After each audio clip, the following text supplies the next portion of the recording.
The COBRA DARKSPEED lineup has been out for a couple of weeks now. We've tested them and I have one problem with these drivers. Let's find out.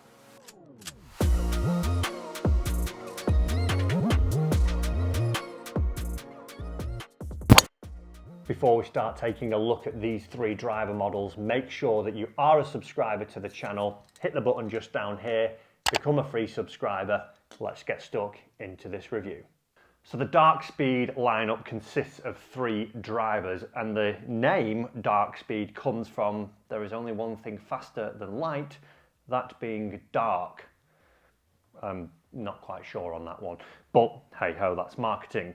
As we look at these drivers, there is a little bit of difference in all three heads. Firstly, we have the max head, which is the ultimate in forgiveness. This is aimed at a player who maybe has a slower swing speed, has a higher handicap, and struggles with a centered strike. It features a weight at the back, and it also features a weight down at the heel, aimed at altering that slice and straightening your ball flight out.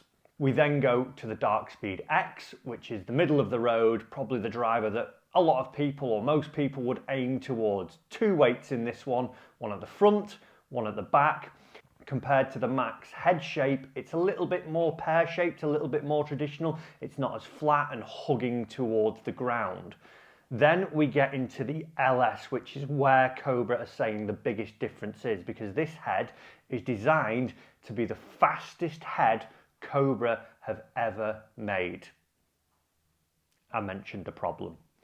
And when we actually look at the drivers in terms of looks, I think personally it's the best one that they've released. They've gone from Captain America's driver in the Aerojet last year to actually coming up to something like what Batman would use. And we all know Batman's pretty cool. It looks sleek, it looks stealth, the matte black finish. The only thing that we're seeing different from each driver is a slightly different colour tone on the base of the drivers. The Max has a red one, the X has a blue one, and the LS is all blacked out. In terms of looking down on the golf ball, the crown gives off a matte sort of look. So behind the golf ball, it looks a little bit duller.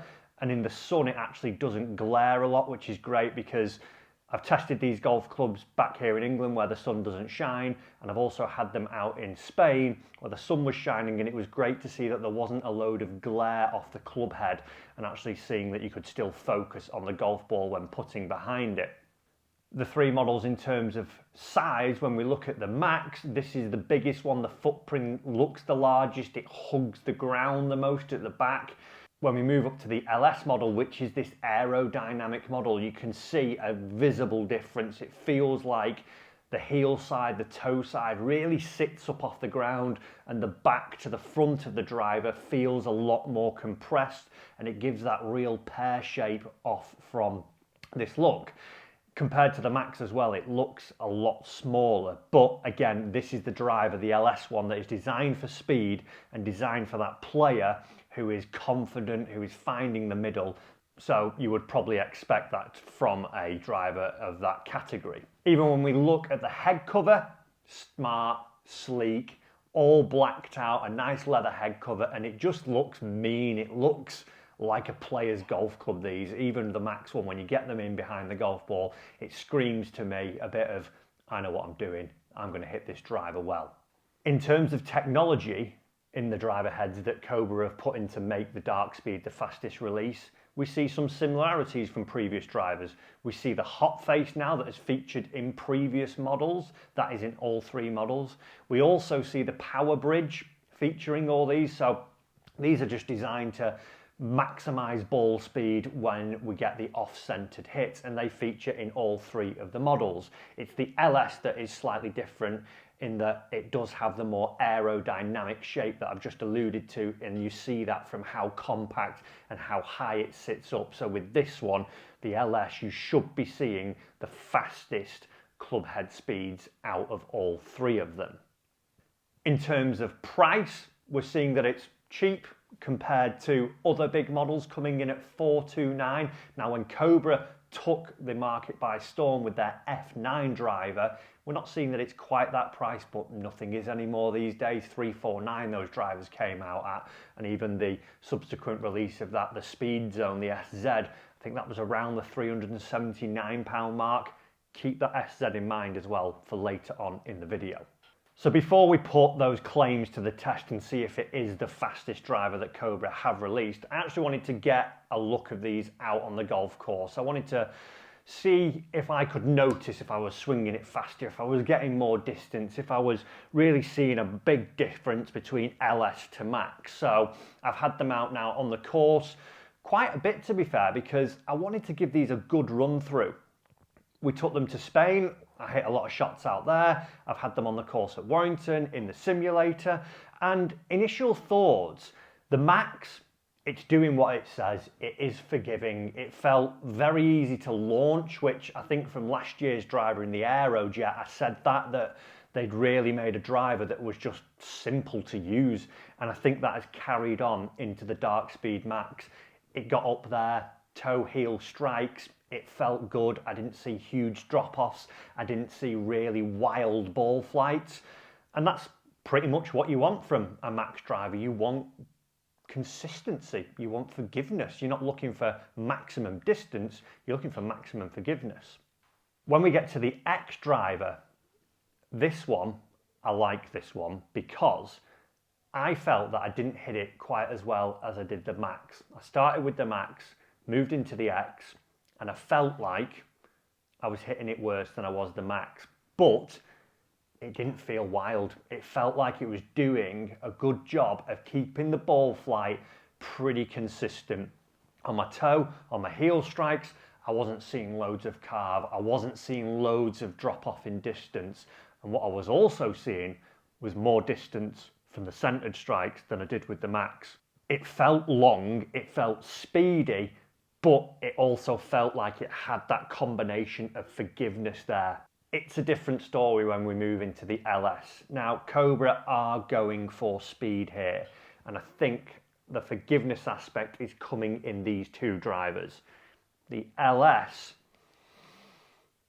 it was wild. Like, I hit some shots that I thought, oh, that's okay, looked up and it was going sideways. Like, it wasn't a really wild strike. And even with that more compressed head, I felt like I had to really focus in on the centered strike.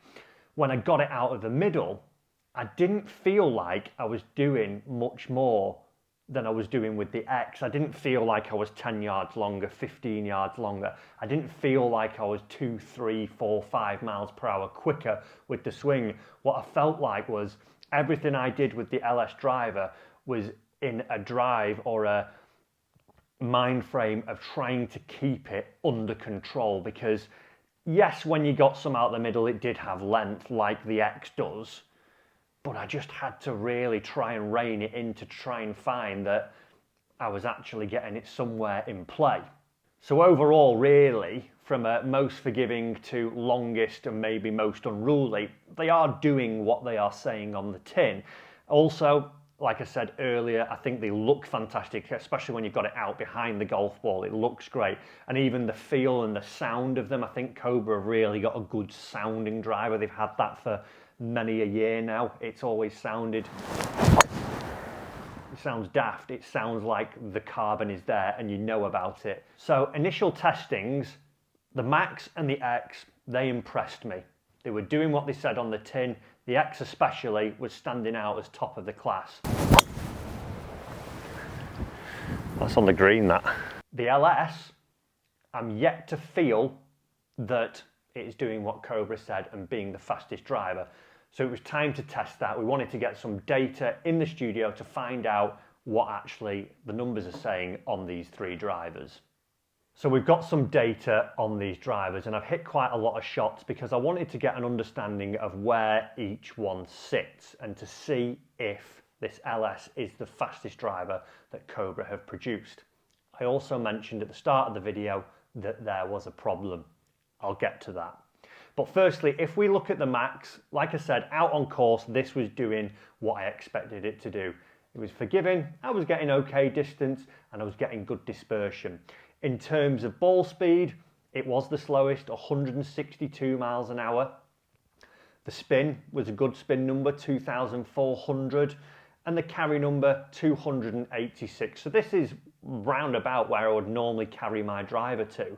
In terms of club head speed, what we were seeing is that it was 113 miles an hour, 0.1. Remember that. When we move into the X model, and like I said earlier, this is the one that is top of the class for me.